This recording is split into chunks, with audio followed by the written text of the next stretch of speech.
That's the modern form of human slavery. Basically, women and in some cases men from impoverished countries are taken, usually by force or by coercion, to more developed countries, or they stay within that country and they're basically forced into prostitution. Sex trafficking is where women, and I'm sure men, but I'm not sure, I know that for sure women, get kind of kidnapped and have to live in like a brothel or a house and are sold to men.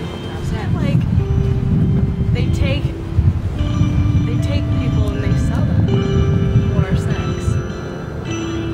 It's I don't know, it's where it's an underground organization that, you know, has sex slaves. That I mean, girls can get caught up in it pretty easily.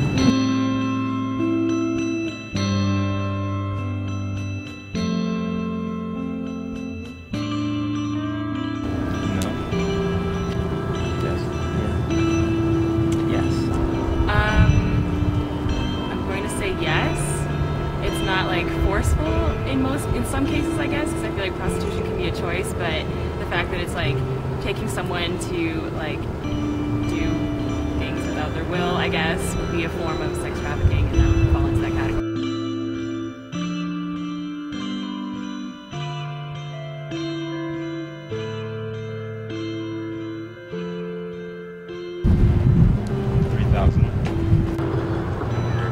Probably like 10,000.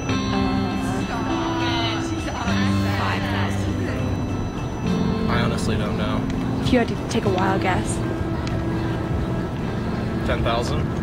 100 to 300,000.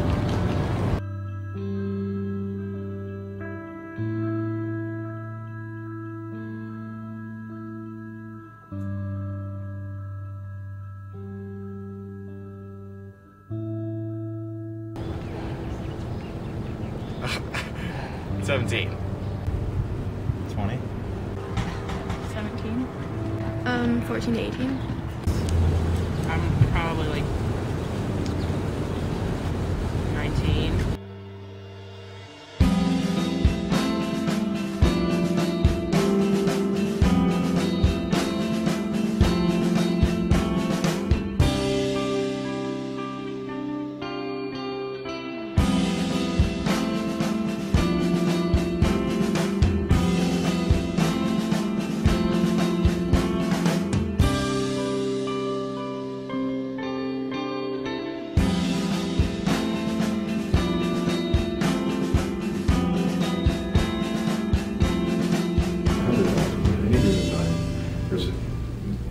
Approximately 100,000 missing and runaway girls and boys in the U.S. Probably numbers were actually higher.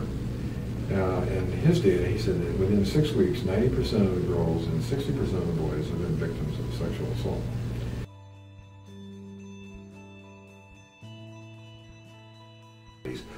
Korean women, for example, young Korean women and girls who were promised, you know, a chance to get into the United States, and these so-called, the ones that do this are called coyotes, and they, you know, promise the families that they'll get these girls into the U.S. and help them find schooling and all that sort of thing, and host families. And they make it sound really good, but actually that's not their purpose at all, and the girls wind up in sort of an indentured servitude kind of a relationship that forces them on the streets or into the sex trades in order to pay their debt, you know, so that they can, and then eventually they're going to be set free, which they never are, you know, unless they break loose. And now and then you'll have a young woman who will break loose, who will seek refuge.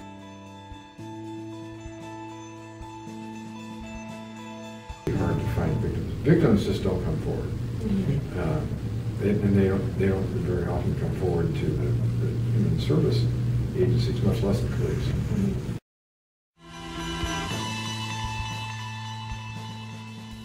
Tom, we have a human trafficking problem here, and their quote was, "We don't have any intel and we don't have any cases.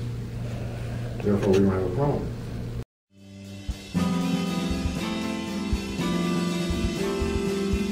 The problem is not any one community, it's all communities.